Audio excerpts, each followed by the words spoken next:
नवरात्रि एक दिन और अंतिम दिन नहीं करना है। ये क्या है? ये कुछ नहीं है। नवरात्रि 9 दिन करना है तो 9 दिन करना है, जिसका नाम ही है नवरात्रि। नवरात्रि ये आवश्यक नहीं है कि आप निर्जला ही उपवास करें।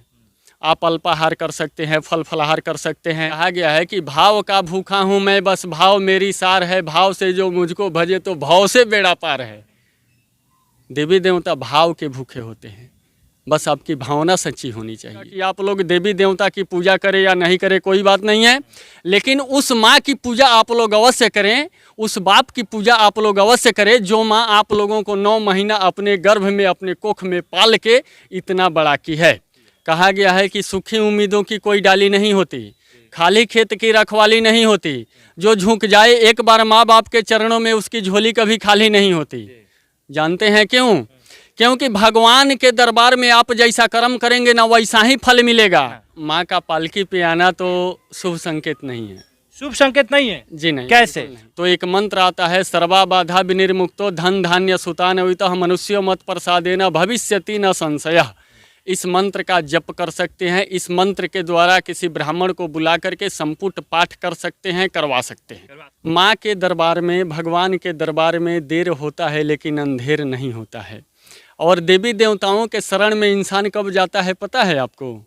जब चारों तरफ से हार थाक जाता है तब जाता है। दान अगर आपको देना है तो किसी भी सुपात्र ब्राह्मण को दान दीजिए। कुपात्र को दान नहीं देना चाहिए। आजकल मोबाइल पर सब कुछ उपलब्ध है।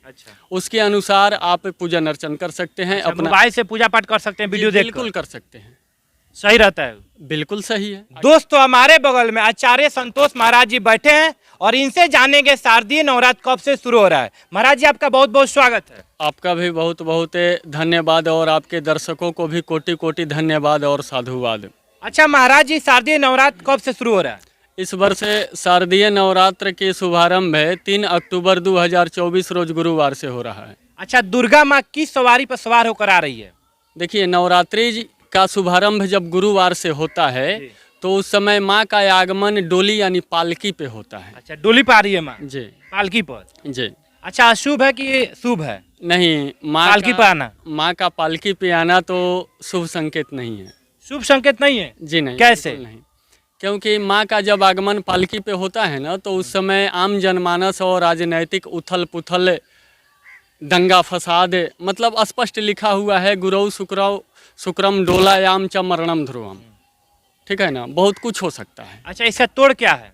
माँ का पूजन अर्चन करना, माँ का पूजा अर्चना करना। जी। 3 अक्टूबर गुरुवार के दिन 6 बजे से 6:15 बजे से कलश स्थापन का शुभ मुहूर्त है। कलश स्थापन का विधि क्या है? विधि तो बहुत लंबा होता है ना, विधि तो बहुत लंबा होता है। खोड़सोपचार पूजन होता है, उसमें जई रोपा जाता है, फिर सभी देवी देवताओं का ये खोड़सोपचार पूजन किया जाता है। कम से कम 4-5 घंटा तो लगना ही है। 4-5 घंटा? जी। अच्छा महाराज जी, उस दिन पंडित जी लोग नहीं रहेंगे, उसके बावजूद पूजा हो सकता है? बिल्कुल हो सकता है। कैसे हो सकता है? आज के समय में टेक्नोलॉजी विकसित हो चुका है। आप मोबाइल पे भी किसी भी अच्छे विद्वान के मतों के अनुसार, चूँकि आजकल मोबाइल पर सब कुछ उपलब्ध है, अच्छा, उसके अनुसार आप पूजन अर्चन कर सकते हैं। अच्छा, अपना मोबाइल से पूजा पाठ कर सकते हैं, वीडियो देख बिल्कुल कर सकते हैं। सही रहता है? बिल्कुल सही है। आखिर उसमें कोई ब्राह्मणे ना बोल रहा है, मंत्रोच्चारण तो उसमें भी हो रहा है। फिर उसमें दान उन कैसे होगा? हाँ, देखिए, दान, आपने बहुत अच्छा सवाल किया कि दान क्या है, दान किसे करना है। कहा गया है कि दान धर्म से विरति, योग धर्म से ज्ञान, भगवत भजन भक्ति से सदा होता है कल्याण। ठीक है। धन की 3 गति होती है और पहले गति का नाम है दान। दान अगर आपको देना है तो किसी भी सुपात्र ब्राह्मण को दान दीजिए, कुपात्र को दान नहीं देना चाहिए। मान लीजिए कि ब्राह्मण को दान नहीं देना है तो आप हॉस्पिटल में ले जा कर के दान कर सकते हैं। कोई अपाहिज भिखारी है जो दान के लायक है, आप उसको भी दान दे सकते हैं, अथवा ब्लड बैंक में भी ले जाके दान दे सकते हैं। आप दान कहीं पे भी, जो दान के लायक जगह है उस जगह पे उस आदमी को आप दान दे सकते हैं। ये जरूरी नहीं है कि हम ब्राह्मणे को, पंडित जी को दान करेंगे।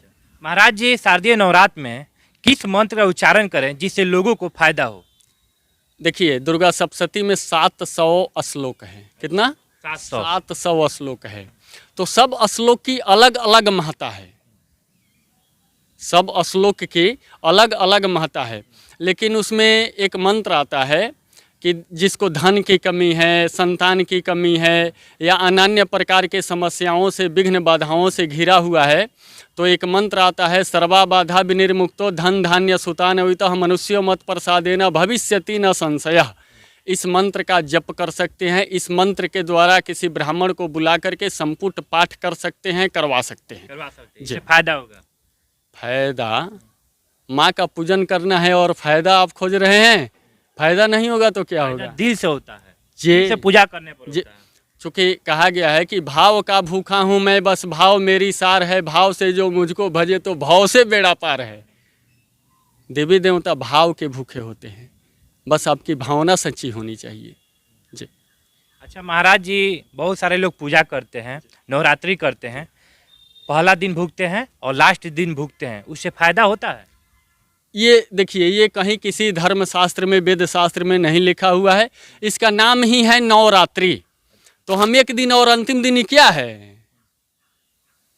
किसी बच्चा का नामांकन हम पहला क्लास में करा दिए, पढ़ाई छोड़ा दिए और सर से जाके मैट्रिक में बोले कि सर हमारा बचवा को आप एडमिशन करा लीजिए, मैट्रिक पास करा दीजिए, तो पास हो सकता है क्या? पास नहीं हो सकता है, कोई फायदा नहीं है, वो दिखावा हुआ। तो जब बच्चा पढ़ाई में पास नहीं हो सकता है तो नवरात्रि में कैसे आप उम्मीद कर सकते हैं कि हमें पूरा फल मिल जाएगा 9 दिन का?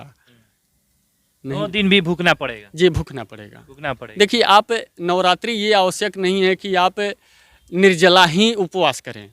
आप अल्पाहार कर सकते हैं, फल फलाहार कर सकते हैं, अथवा आज के ज़माना में बहुत सारे लोग ऐसे हैं जो 100 में 80% लोग तो दवा पे जिंदा हैं। अच्छा, हाँ। ठीक है, कोई ब्लड प्रेशर, शुगर, अन्य प्रकार के बीमारियों से ग्रसित है, प्रतिदिन दवा खाने वाले लोग हैं।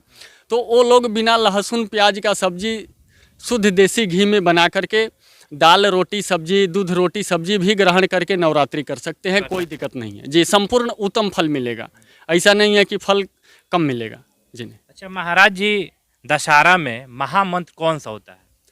दशहरा में महामंत्र है, जी। माँ का जो मंत्र है ना, नवारण मंत्र होता है, ओम ऐं ह्रीं क्लीं चामुंडाए बिच्चे। इसे क्या कहते हैं? नवारण मंत्र कहते हैं। अगर कोई मंत्र आपको नहीं आता है, दुर्गा सप्तशती पढ़ना आप नहीं जानते हैं, तो इस मंत्र का जप आप 108 बार प्रतिदिन करें, ओम ऐं ह्रीं क्लीं चामुंडाए बिच्चे।